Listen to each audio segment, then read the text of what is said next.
열린 축복교회는 전원교회입니다. 그러다 보니 전원에 대한 그 풍경을, 그러니까 계절이 흐르는 것을 아주 피부적으로 느낄 수가 있습니다. 당연한 일이지만은 어떨 때는 신기하고 기특하고 아름다운 행복한 일을 이 전원교회에서 느끼게 돼요. 교회 뜰하게 송역국이 피었습니다. 이 안면도에서 목회를 하는 목사님이 직접 파다가 이렇게 조금 심어 놓은 건데 저렇게 한쪽에 꽃을 피웠어요. 보셨나요? 너무너무 예쁜 송역국의 모습입니다. 벌써 보리수가 물들기 시작했습니다. 지난주에 사모가 벌써 물들었다가 몇 개를 따서 주는데 알싸한 것이 참 우리는 추억이 있기 때문에 맛이 있습니다. 주일날 우리 아이들이 따먹을 거 생각하니까 되게 행복하고요, 흐뭇했어요. 그게 아닌 게 아니라 오늘 서연이, 다은이, 다이가 벌써 한 움큼 따갖고 목사님 보리수 벌써 익었어요. 벌써 한 차례 자랑을 하더라고요. 요즘은 인스턴트 식품에 또 먹거리가 다양해서 아이들이 느끼는 그 보리수의 맛은 어떨는지 모르겠지만은 그래도 매년 경험이 있었던 녀석들은 또 저 보리수나무 밑에서 아마 그것을 따는 모습을 보게 될 거예요.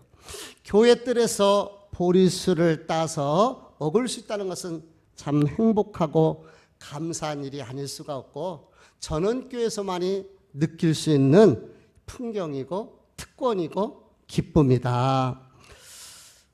그렇게 생각을 하는데요. 그런데 가만히 한번 생각을 해보시길 바랍니다. 우리가 저렇게 아름다운 모습을 보게 되지만은 한겨울 얼마나 앙상한 가지가 추웠을까나. 올 봄이요 진짜 바람이 많이 불더라고요. 머리가 없는 사람은요 바람이 예민해요. 그래서 올해도 보니까 바람이 엄청나게 심하게 불어서 진짜 올해 바람 심하게 분다 했는데 그 봄바람에 저 보리수나무 가지는 얼마나 흔들렸을까나. 올 봄에도 항상 그 가뭄기가 있잖아요. 봄에는. 근데 그 갈수기 때에 이 보리수는 얼마나 목이 마르고 갈증이 있었을까. 겉은 우리가 꽃을 피우고 열매를 맺혀서 예쁜 보리수나무의 모습이지만은 그 안에는 한숨과 눈물과 아픈 고난의 연속이었을 것이다. 그렇게 생각이 듭니다. 인생도요 별반 다를 바가 없을 것 같아요. 신앙도 마찬가지입니다.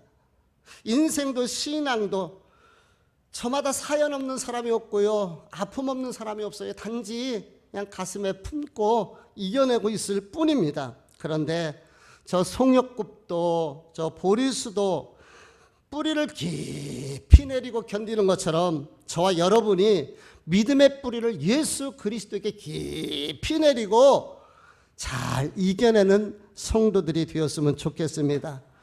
예수 그리스도에게 믿음의 뿌리를 깊이 내리고 그 능력의 힘으로 세상 바람, 시련, 환난을 견뎌내는 우리 성도들이 되면 어떨까요? 할렐루야! 우리 전도자와 쳐다보면서 믿음으로 승리합시다. 아멘. 오순절 성령 강림이 일어나고 성령의 충만함을 받으니까 제자들이 견딜 수가 없어서 나가서 복음을 전하기 시작합니다. 베드로가 제자들이 나가서 복음을 전하는데 15개국 이상에서 올라왔던 사람들이 자기네 말로 들리는 거예요. 참으로 신기한 일들이 일어나게 됩니다.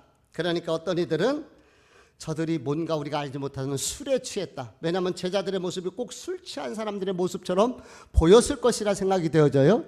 그러니까 이렇게 수군거리고 당황하고 그러면서도 조롱을 했다고 성경은 이야기합니다.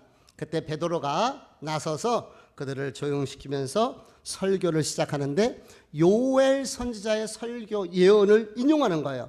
요엘 선지자의 예언은 두 가지예요. 첫 번째는 종말의 때 하나님께서 남종과 여종에게 물 붓듯이 하나님의 성령을 부어주시는데 자녀들은 예언할 것이고 젊은이들은 환상을 볼 것이고 노인들은 꿈을 꾸는 일들이 일어날 것이다. 성령의 강력한 임재가 각 사람에게 임할 것을 예언했고, 또 하나는 종말의 때 크고 두려운 일들이 일어나게 될 텐데 기사와 징조로 인해서 피와 불과 그 다음에 그 구름이 일어나는 것들을 보게 될 것이고, 연기가 피어나는 것들을 보게 될 것이고, 하늘이 어두워지고 또 달이 핏빛으로 변하는 것을 보게 될 것이다. 이렇게 이야기를 하는 거예요.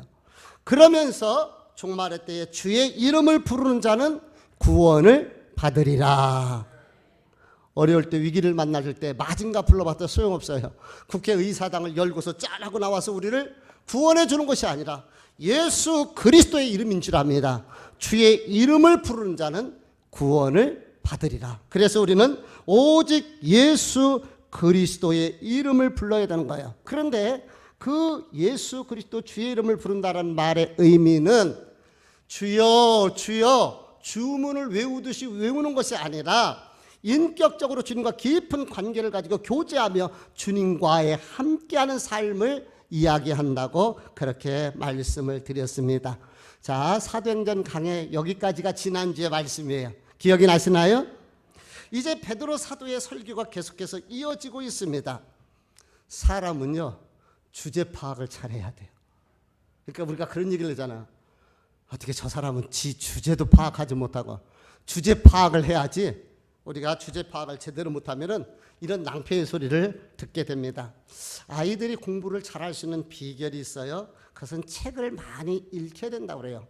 국어 책 읽는 것하고 산수하고는 아무 관계가 없는 것 같은데 책을 많이 읽으면 수학을 잘한다고 그렇게 이야기를 해요.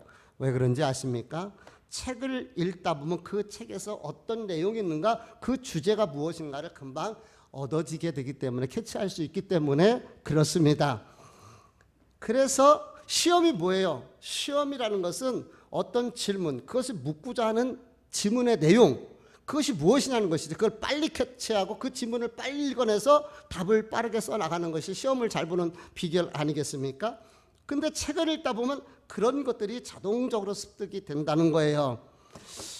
주제가 중요합니다. 주제 파악을 해야 돼요. 근데 성경도 마찬가지입니다. 여러분, 이 성경의 주제가 무엇일까요? 이 성경의 핵심이 무엇일까요? 이 성경 66권 엄청나게 많은 내용이 기록되어진 이 말씀에 핵심 단어가 있고 핵심 주제가 있다면 오직 예수 그리스도예요. 아멘 하세요. 예수 그리스도. 이 성경의 핵심 단어가 예수 그리스도입니다. 여기에다가 살을 조금 더 붙인다면은 예수 그리스도가 나의 죄를 위해서 죽으셨다. 그리고 부활하셨다. 이 예수를 믿는 자마다 구원을 받는다. 이것이 성경 66권의 핵심 문장이에요. 예수 그리스도가 나를 위해서 십자가에서 죽으시고 부활하셨어요. 죽은 것을 끝나지 아니하시고. 그 예수 그리스도를 믿는 자는 구원을 받는다. 아멘. 여러분, 이 믿음이 흔들리지 않았으면 좋겠습니다. 그럼 우리가 지금 긴 본문을 읽었는데 베드로 사도의 설교가 핵심이 무엇일까요? 베드로 사도의 설교 핵심도 바로 예수님이 죽으셨고 예수님이 부활하셨다. 이것이 설교의 핵심인 거예요. 이게 23절에서 24절의 말씀인데 우리 24절 말씀을 읽어보도록 합니다. 시작. 하나님께서 그를 사망의 고통에서 풀어 살리셨으니 이는 그가 사망에 매여 있을 수 없습니다. 사망에 매여 있다라는 얘기가 무엇일까요? 사망의 고통에서 풀어 살리셨다는 말이 무엇일까요?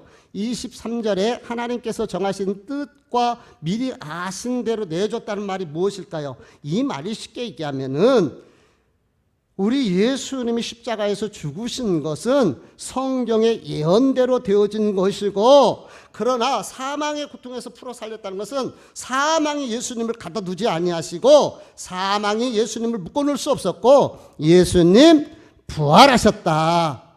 이것을 성경에서 미리 예언을 하고 약속을 했다는 거예요. 성경에 대해서, 예수님에 대해서, 탄생과 죽음에 대해서 많이 이야기를 했는데 그 중에 대표적인 것이 이사야서입니다. 우리 이사야서 7장을 읽어볼게요. 시작. 그러므로 주께서 친히 징조를 너희에게 주실 것이라. 보라, 처녀가 잉태하여 아들을 낳을 것이요 그의 이름을 임마누엘이라 하리라. 예수님이 동정녀의 몸, 즉 처녀의 몸으로 이 땅에 태어나실 것을 이미 이사야 선지자가 예언을 해놓았어요. 그래서 우리 주님께서 뭐라고 합니까? 우리 주님이 이 땅에 동정녀의 몸을 통해서 태어나시고 임마누엘로 오셨습니다. 임마누엘이란 말은 너희와 함께 계신다. 임마누엘 함께 계시는 거예요. 그래서 우리 주님이 임마누엘이시고 또 다르신 임마누엘을 보내셨는데 그분이 누구셔요? 성령님. 성령님은 또 다른 임마누엘이라고 이렇게 말씀하고 있습니다. 이사야 53장은 우리가 잘 알고 있는 말씀이에요. 그런데 이 53장에는 예수님께서 십자가에서 어떻게 죽으실 것인가를 아주 적나라하게 생생하게 기록되어 놓았는데 같이 한번 읽어봅니다. 시작. 그는 실로 우리의 질고를 지고 우리의 슬픔을 당하였거늘 우리는 생각하기를 그는 징벌을 받아서 하나님께 맞으며 고난을 당한다 하였노라. 그가 찔림은 우리의 허물 때문이요 그가 상함은 우리의 죄악 때문이라. 그가 징계를 받음으로 우리가 평화를 누리고 그가 채찍에 맞음으로 우리가 나음을 받았도다.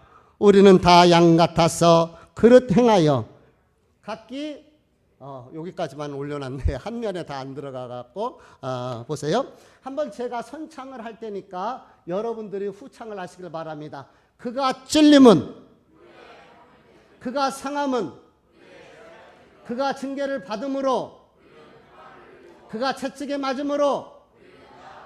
할렐루야. 보세요. 주님이 찔렸기 때문에 그 찔림은 우리의 허물 때문이고, 주님이 상함을 받으셨는데 우리의 죄악 때문이고, 징계를 받으신 이유는 우리에게 평화를 주시기 위해서, 그가 채찍에 맞은 이유는 우리에게 나음을 주시기 위해서 우리 주님께서 이미 십자가에서 이렇게 죽으실 것을 예언을 해 놓은 것이에요. 가시면류관에 찔리시고 상하시고 채찍 맞으시고 고난 당하실 모습이 생생하게 묘사가 됐는데 중요한 것은 시기입니다. 시기가 중요해요. 이사야 선지자는 BC 약 700년경의 사람입니다. BC라는 말은 우리가 영어로 BC 하면은 Before Christ의 약자예요. 그것은 예수님이 태어나시기 전이란 말입니다. 이 영어로 되어 있어요. 그런데 우리가 지금 AD 2020년이잖아요. AD 2000년. 요 라틴어로 다 했는데 아노 도미니, 이 말은 예수님이, 아노 도미니란 말은 예수님이 태어난 날. 그러니까 역사는 예수님을 기점으로 그 전에는 예수님이 태어나기 5세기 고려시대에 예를 들어서 이렇게 이야기를 하는 거예요. 그리고 예수님이 태어난 이후 2020년은 예수님이 태어나신 지 2020년 됐다는 말이에요. 물론 역사학자에 따라서 이게 조금 한 4년의 공백이 있다고 하기는 하는데요. 하여튼 이렇게 이어지고 있어요. 그래서 우리가 흔히 얘기하는 역사를 영어는 히스토리라. 그 남자의, 물론 하이라고 이렇게 따로 쓰면 하이라고 그러는데 그 히라는 단어가 보면 영어 사전을 찾아보면 그 남자라고 대칭할 때 히라고 얘기를 해요.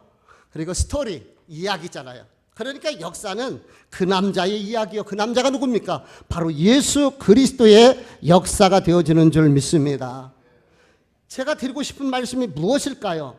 이사야 선지자는 예수님이 태어나기 700년 전에 예수님이 오셔서 임마누엘 오셔서 처녀의 몸으로 오셔서 이렇게 고난을 당하실 것을 미리 예언했다는 거예요. 신기하지 않아요? 그것을 유대인들은 다 알고 있는 거예요. 왜? 성경이 기록되어 있으니까 그것을 다 보고 있었습니다. 다시 말씀드리면은 예수 그리스도가 이 성경의 핵심이 되는 것이고, 여기에 살을 조금 붙이면은 예수 그리스도가 저와 여러분을 위해서, 우리 죄를 위해서 십자가에서 죽으셨는데 그 예수 그리스도를 믿으면 구원을 받는다. 이것을 성경을 통해서 우리에게 베드로가 설교를 하고 있는 거예요.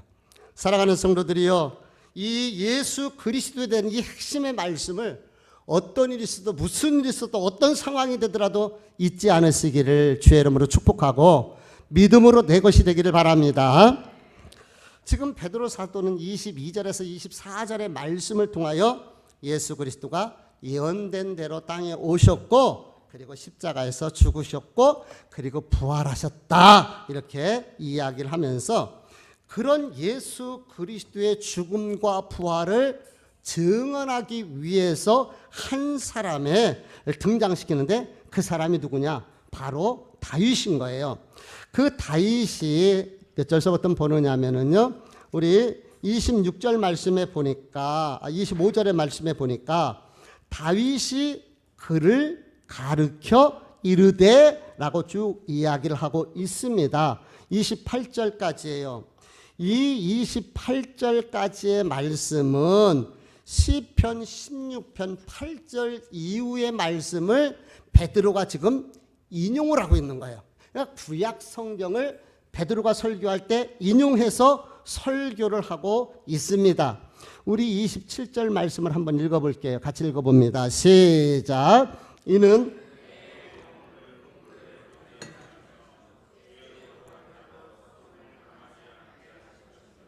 여기에 보니까 음부에 버리지 아니하시며 음부가 뭘까요? 이거는 죽음의 상태를 이야기해요.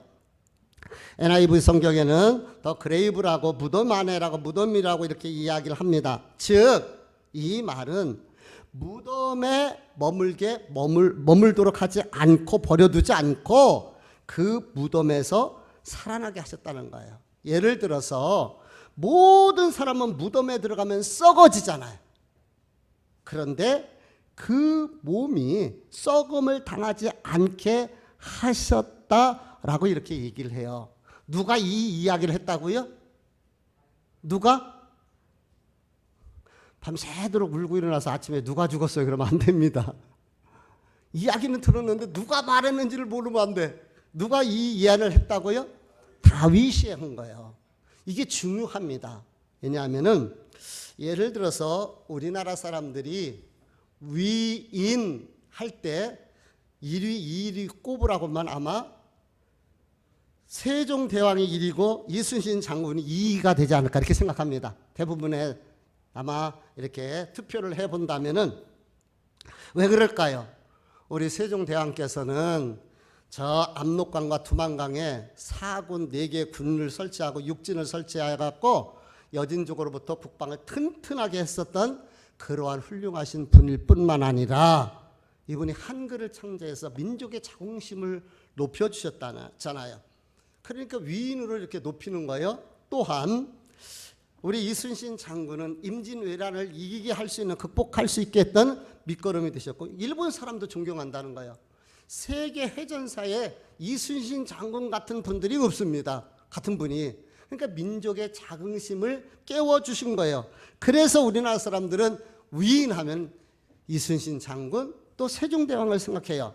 그런데 적어도 이스라엘 사람들에게 위인하면은 이 세종대왕과 이순신 장군을 합한 것 같은 아마 그런 분이 아닐까 생각합니다. 왜냐하면은 다윗은 음악가였습니다. 다윗은 시인이었어요. 다윗은 정말 나라를 확장시켜 영토를 넓힌 대장군이었습니다. 강력한 국가를 만드는 그러한 왕이었습니다. 그래서 적어도 이스라엘 사람들에게 다윗 하면은 신뢰의 대상, 존경의 대상 아주 높이는 이런 사람이었어요. 그래서 그들이 꿈꾸는 메시아는 모델이 다윗입니다. 다윗과 같은 그런 메시아가 이 땅에 와서 자기들을 구원해 주기를 원하는 이런 메시아 상이 바로 다윗일 정도로 그렇게 그 다윗에 대해서 존경심을 가지고 있는 것이에요. 그런데 그 다윗이 이런 이야기를 시편을 통해서 해놓은 거예요. 우리 29절 말씀을 한번 같이 읽어보도록 합니다. 시작. 형제들아 내가 조상 다윗에 대하여 담대히 말할 수 있노니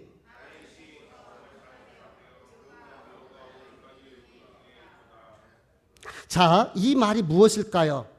다윗은 우리가 아는 것처럼 1000년 전에 예수님이 탄생하기 전 1000여 년 전에 세상에 와서 이미 죽었고 그 무덤이 우리 곁에 있다는 거예요. 그러니까 무덤이 어디 있는지, 다윗의 무덤이 어디 있는지 그 시대 사람들은 전부 다 알고 있었던 것입니다.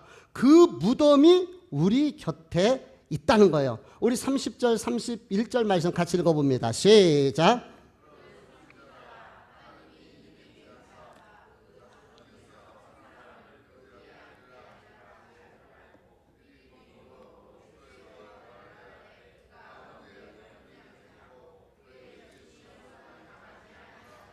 예, 한 번 더 읽습니다. 27절을 읽어볼게요. 시작. 이는 내 영혼을 음부에 버리지 아니하시며 주의 거룩한 자로 썩음을 당하지 않게 하실 것이미로다.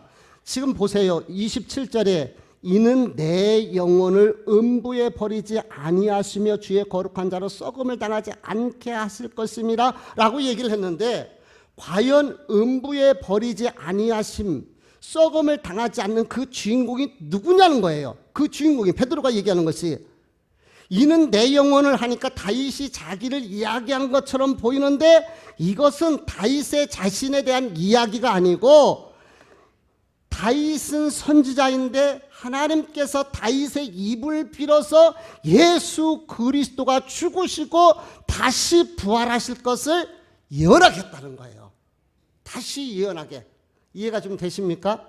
그러니까 쉽게 말하면은 지금 다윗이 시편에서 16편에서 이야기했던 그 주인공은 다윗 본인에 대한 이야기가 아니고, 이분이 이야기하는 것은 바로 예수 그리스도, 그분이 이 땅에 오셔서 죽으시고 하나님께서 그것을 살리실 것이다, 이것을 얘기하는 거예요. 그러면 그분은 어떤 분이에요?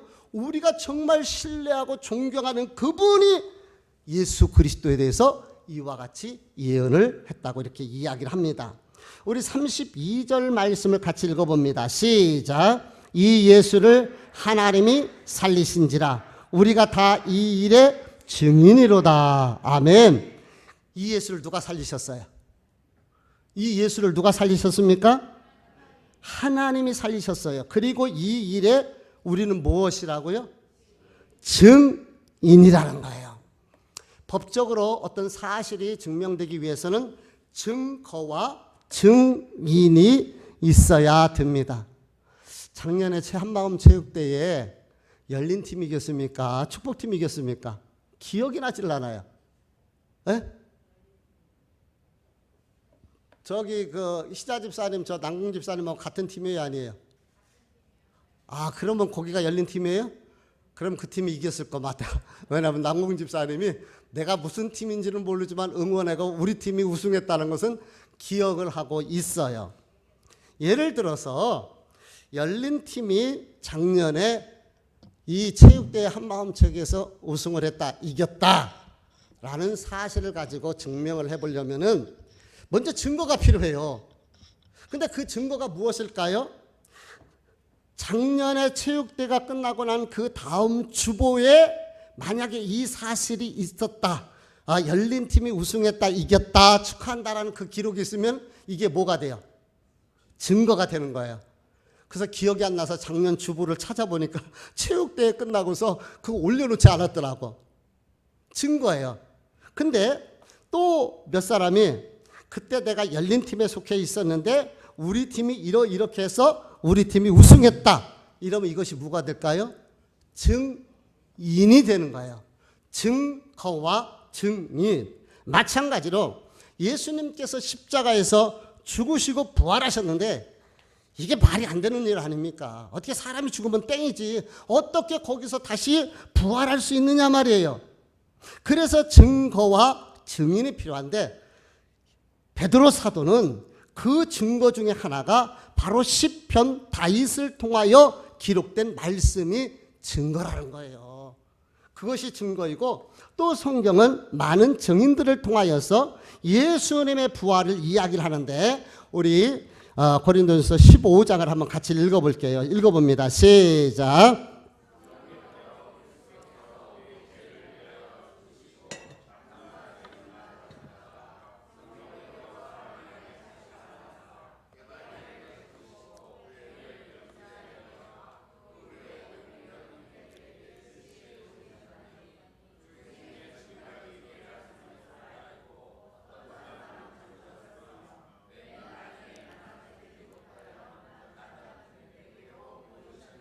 아멘. 자, 여기에 보면은 사도 바울이 이 말씀을 기록할 때에 증인들이 나오는데 먼저 누구에게 보이셨어요? 게바가 누구예요? 베드로예요. 베드로에게 보이시고 그 다음에 제자들에게 보였어요. 그 다음에 몇 명에게 보였어요?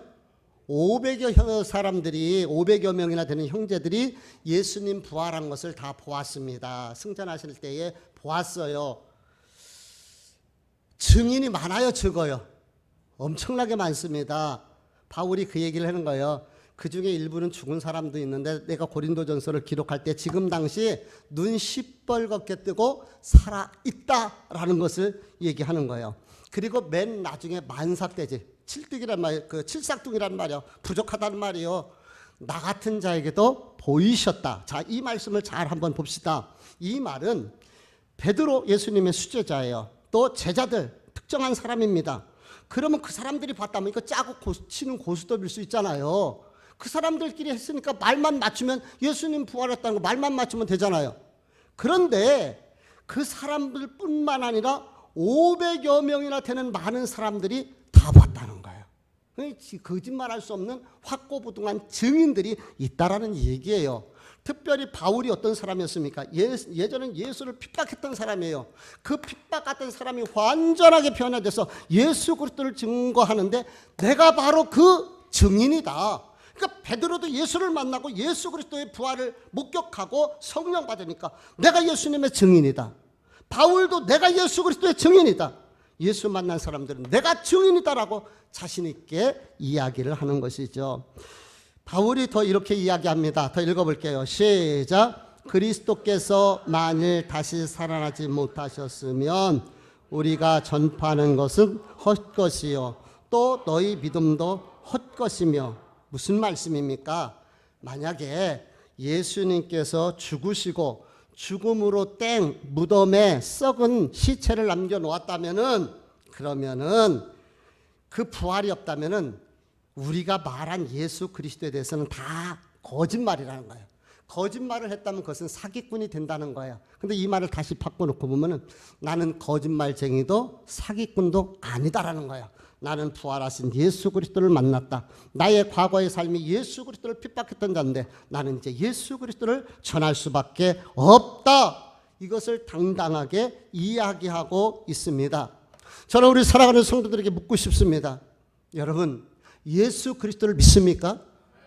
예수 믿는 것은 받은 증거 많도다라고 오늘 우리가 찬송했는데 우리가 받은 증거는 무엇인가요?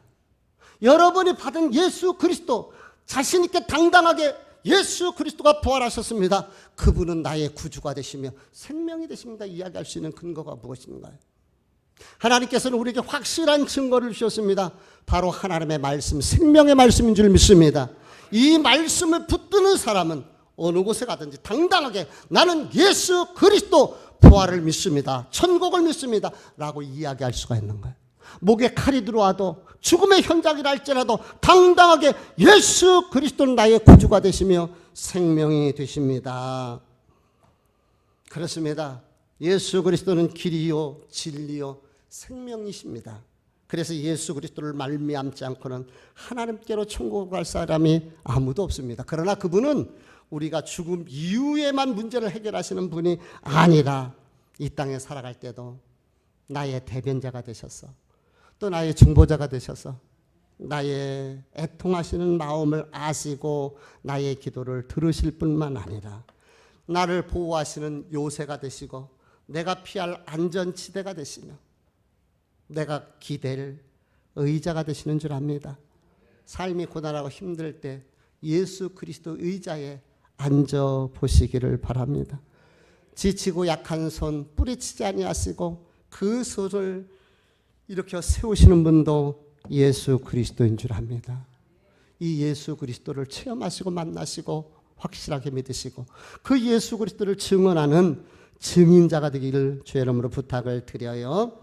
자, 여기까지 말씀을 정리해 보도록 하겠습니다. 22절에서 32절까지 긴 본문을 가지고 있지만은 이것을 압축해서 핵심적으로 말하면은 예수님이 성경에 예언된 대로 죽으신 것으로 끝나지 아니하시고 부활하셨으며 바로 다윗이 예언하신 그분이 다윗 이야기가 아니라 예수님에 대한 이야기다. 우리는 부활하신 예수님을 만났다 라고 증언하는 거예요.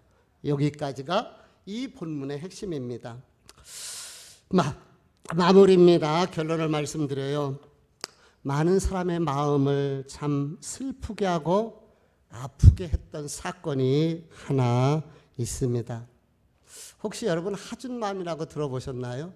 하준맘 들어보신 분? 계시기는 계시네요. 하준맘이 그 유튜브를 운영하는 이 30살 부부 동갑내기 부부예요. 그 부부가 하준이와 동생 이준이를 낳고 알콩달콩 살아가는 그런 부부입니다. 아이들의 성장 과정을 갖다가 동영상으로 계속 올렸어요. 그러니까 사람들이 너무 재밌으니까 보게 되는 거예요. 그래서 독자들이 무려 26만이나 되는 엄청난 유튜버가 되었습니다. 그것으로 인해서 TV에까지도 이렇게 나왔었던 분인데요. 그런데 이 젊은 부부 30살밖에 안 된 부부가 신앙의 믿음이 너무너무 좋아요. 그래서 제가 생각했을 때 하준이는 하나님이 준비하신 아들, 뭐 제가 생각하는 거예요. 혹시 틀릴 수도 있겠지만 이준이는 또 이미 주님께서 준비하신 아들, 뭐 이런 뜻이 아닐까 제 나름대로 이렇게 생각을 해요. 우리 슬기를 비롯해서 우리 자녀들이요, 이 얼마나 좋아하는지를 모릅니다. 아이들에 대한 동영상을 수시로 보고 완전 팬이에요. 그래서 저희들에게도 보여줘서 우리도 하준이에 대해서 잘 알고 있습니다. 그런데 그 어린 하준이 동생 이준이가 요 근래에 심장마비로 죽는 안타까운 일이 일어났습니다. 이 아이가 아직 한 돌도 채 되지를 않았어요. 웃는 모습이 천사처럼. 그래서 그 해맑은 모습을 보면 사람들의 마음이 다 착해지고 편해지는. 그런데 그런 아들을, 한 돌도 되지 않은 아들을 잃어버린 거예요. 마음이 어떨까요? 저도 정말 아이가 뒤집어가지고 부모가 없는 사이에 숨이 막혀서 죽어서 그 아이를 제 손으로 장례를 치렀잖아요. 거기 가서 무슨 설교를 하고 이 집례를 할 수 있는지, 병원까지 여기서 저 세종병원 고려병원 옛날에까지 가는데 말리길 같더라고. 말리길. 그 소리를 접하고 전화 받고 가는데, 차 타고 이제 화장하러 가는데요. 야, 진짜 무슨 말을 할 수가 없는 거죠. 많은 사람들이 슬퍼했어요.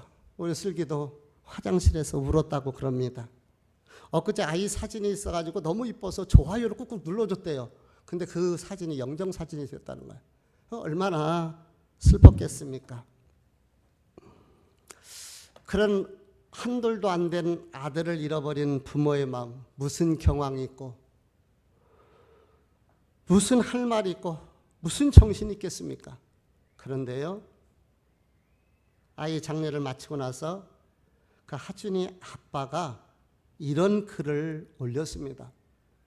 전 진짜 이 글이 제 마음속에 깊이 들어오더라고요. 우리 한번 같이, 이게 직접 그 하준이 아빠가 올린 글인데요, 한번 같이 읽어보도록 하겠습니다. 시작. 예수 믿으세요. 가까운 지인들만 찾아오는 조용한 빈소에서 제가 가장 많이 하는 말입니다. 아들을 잃은 젊은 아빠의 정신 나간 소리로 들릴 수 있지만 진심입니다. 인생의 바닥까지 와 보니 남는 것은 복음밖에 없습니다. 돈과 명예, 그리고 그 어떤 것도 저에게 위로가 될 수 없습니다. 천국, 이 한 단어만 위로가 됩니다. 죽어 천국 가는 날 우리 아들을 다시 만날 수 있고 다시 안을 수 있고 다시 눈을 보고 웃을 수 있다는 사실만이 제게 위로가 됩니다. 언젠가는 죽는다는 말이 누군가에게는 절망이지만 천국을 가슴에 품고 막내를 먼저 보낸 우리 부부에게는 소원입니다.